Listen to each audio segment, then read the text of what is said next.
You know, it was so good the first time, I don't think we could match that. Okay.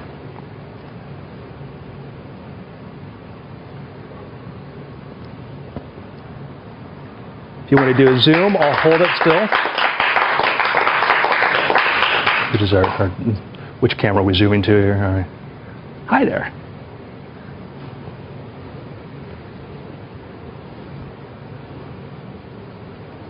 Let's try to unlink without tearing them. And there we go. Here, save this. Show this to your grandchildren one day. Tell others about the miracle you have seen. That is HyperCards, and what I love about this is it just uses 2 playing cards. It's totally impromptu. You can borrow the cards from somebody if they don't mind you ripping up their deck, and then you do the effect, you link them, then you unlink them, you let them inspect, and then you take it back and you repeat the miracle in really difficult conditions, and then you give the cards away. So let me explain how that works. No, you can't really keep that. After the show.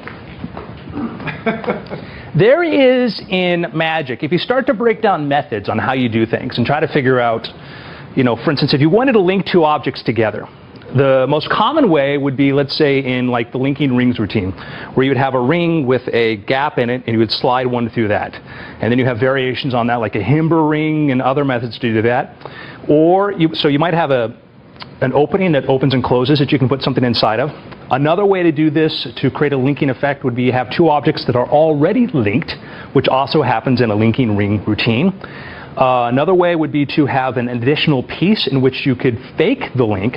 So when I first started playing around with this effect, I thought about basically trying to create the illusion that they were linked by having a little piece that would go across, that I would have like a little piece of card that I could place over there to create the illusion they were linked. And that's where this started from. And then I started to play with other ways in which you could create the illusion that things were linked. And I realized that playing cards have their own properties.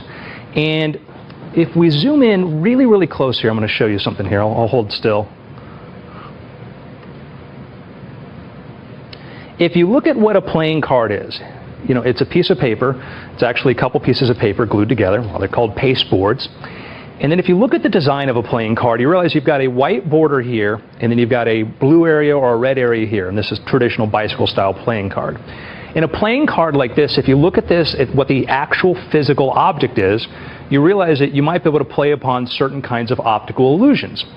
And we can go wider for a second.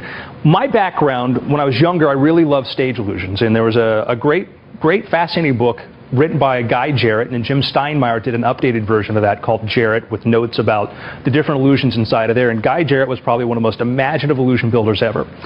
He had an illusion that was part of a store display, and it was basically a tire that appeared to be floating in space. And people could walk up and they could stand on either side of this and they'd see the tire floating. A demonstrator would take a rod and wave it around the tire, and it still appeared to be levitating. And the method behind that was very, very clever. Anybody know? Anybody know? Wrong. The method behind that was, I know what you're thinking, you're wrong. The method was, the tire was inside of a larger display, and the tire had thin pieces of wire going from it, going into the display.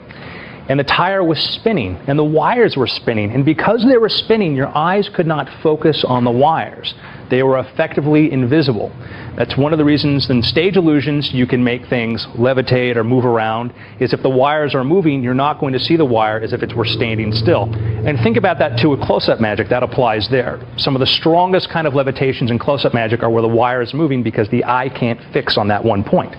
Using this idea indirectly led me to this effect. And I realized that I want to create the idea that these 2 cards are linked together. They don't really have to be linked together. They simply have to look like they're linked together. And that's where we can use an optical illusion. If you go in really close here, I'll show you what happens here. And I'm going to go into the tearing of the cards, and everybody who's watching at home, get a couple cards and I'll go through and show you how to tear them. But if you look closely, you see there's the white border here, there's the dark border inside of there, the same here and the same there. I link it with this one facing me, the one closest to me there, and then the other one facing you. When I tore this first frame, and we'll call this a frame, I also tore to the side and then down, and I created a little flap. That flap's the blue area there.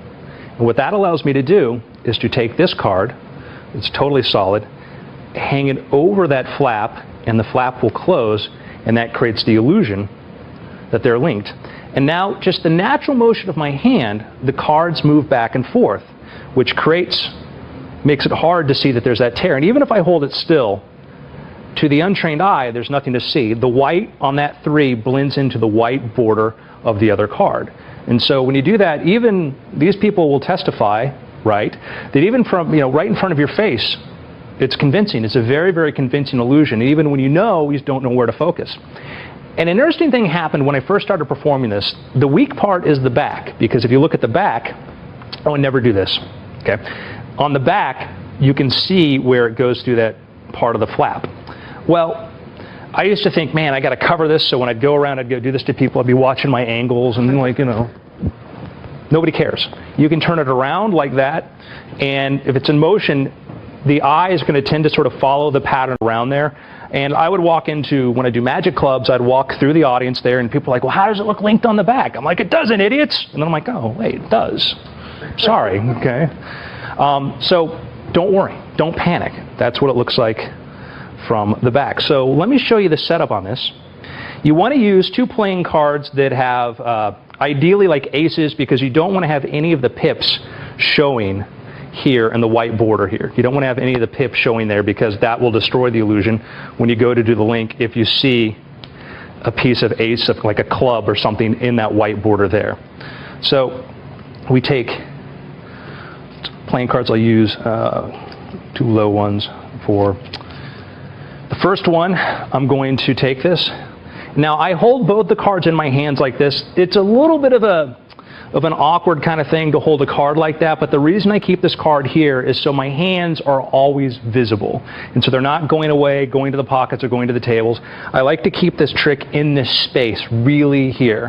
One of the things I love about Ciro Takayama's magic, if you watch that, is he does his close-up magic. It happens in this space, so you get his emotion, his intensity, and you get to see the magic there rather than down here or over there. If you do the magic here, especially for television, it's great, but just in general when you perform for people. So I'm holding on to this playing card right here. I'm going to take the first one, and I'm going to fold it, and then I'm going to do a tear, which is going to go along this side here and then over there. So we'll go super close up on this so you guys can see through the magic of television.